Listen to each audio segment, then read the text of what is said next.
Hello everybody, welcome back to the channel. Sorry that this week's beta roundup is a little bit delayed. The beta build actually only went live on Thursday instead of Wednesday, so a bit late on Blizzard's part, but there are some definitely interesting things we can jump into.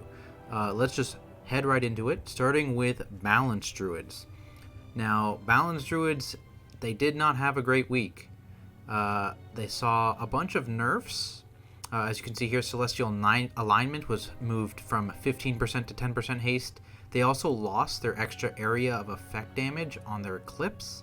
It's now crit strike chance, and that area of effect damage was moved into Soul of the Forest, which is a talent that they weren't really taking. Not really sure what Blizzard's thought process is here. This is definitely a pretty substantial nerf to Boomkin. They don't really care about this critical strike chance. So I'm not really sure why they did this. They also got their mastery nerfed by a couple percent here. They did get buffs to both Sunfire and Moonfire. However, I don't think this is going to compensate for what they lost. The dots don't really make up a large portion of their damage. Now, if you move on to Guardian, however, there were some very, very exciting changes this week. So first and foremost, we get the passive Infected Wounds back, which is just a passive 50% slow on our Mangle and Maul, which is very nice. It's going to help a lot for kiting in Mythic Plus. On top of this, Lunar Beam was removed, and it's now replaced with Tooth and Claw, where your auto attacks have a 20% chance to empower your next Maul, which will stack 2 times. And then when you use Maul, it's empowered, it deals 40% increased damage, and reduces the target's damage to you by 15%. Now currently, we're not sure if this is bugged on beta, as right now, when you Tooth and Claw someone, they get a 6-second debuff. If you Tooth and Claw them again before that 6 seconds is up, then the debuff duration refreshes and the damage reduction stacks. So we're not sure if this is intended or if it's bugged, so we'll wait and see on that. But really, this is just a pretty solid single target damage reduction, so it could see some use in raids. I doubt it will see any use in Mythic Plus. Moving on, the legendary change for Guardian. Ursoc's Fury Remembered. That's the 15% chance to trigger an additional Thrash. It now also grants you an Absorb Shield for 100% of the damage Thrash deals. That is huge. I'm really excited to test this out in Mythic Plus. It could definitely be the go-to legendary for that kind of content. Very excited about that. One more change for all druids is the Covenant ability for Venthyr. Now, this is the only Covenant ability in the game that has a drawback to it, which they've kind of toned down a little bit. So now, instead of consuming 3% of your health per stack, it's 1%. So much better. You're not going to one-shot yourself. At least not yet, but still I'm just a little bit confused as to why there is a negative component at all, but I'm glad to see that they're toning it down.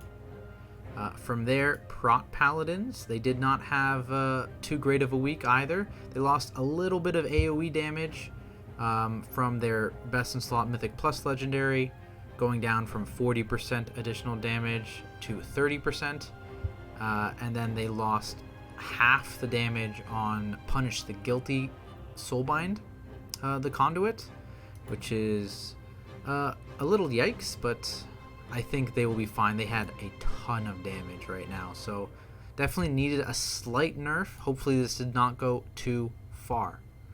Ret also got a buff to one of their legendaries, Vanguard's Momentum. It now also increases the damage of your next Holy Power spender by 10%. And they also got some Soulbind conduits moved around. So Templar's Vindication had a damage buff, Expurgation got a damage nerf, Truce Wake got a damage buff, and Virtue's Command's buff now lasts longer. From there, let's look at Rogues. So Subtlety got a big hit to their best in slot legendary. It was dealing a ton of damage. It entirely needed this nerf. So hopefully it's not too far. Again, we don't want Subtlety Rogues to go the way after what happened with Zool, but I really like Subtlety, so I'm hoping they're okay still. it got moved down from 100% of the additional damage to 50%. So hopefully they're still okay after this. On top of this, they did see some changes to their Covenant abilities. So Sepsis is now a little bit more loaded into the dot rather than the expiration. And Serrated Bone Spike got a pretty big change. So it now deals upfront damage and grants a combo point per active Bone Spike. It no longer blows up all your Bone Spikes that are active. So less damage, but it now gives you more combo point generation. So it was dealing a lot of damage. It was the #1 go-to for rogues. Blizzard did kind of allude in Ion's post last week that it would get nerfed. So no surprise here that it is getting a bit of a damage reduction. I'd like to see more of the other rogue abilities kind of brought into line with the power, but we'll see how that goes moving forward. From there, all you Mythic Plusers, Shadowlands Engineering Battle Res is now back. There is now an Engineering Resurrection item. It does have a chance to kill you, but it is there. It is an option for groups that do not have a Battle Res, which is just great to hear. Now, on the topic of Mythic Plus, we have also seen what the end of dungeon and weekly Great Vault item levels will be, and a lot of people are not happy about this. So, as you can see here, the scaling goes up from 187 for a Mythic 2, all the way up to 210 for a Mythic 15.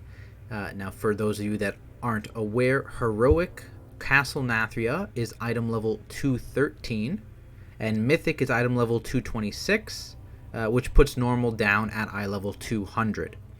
So, as you can see, Mythic 15s are not rewarding Heroic eye level loot, in fact, just below.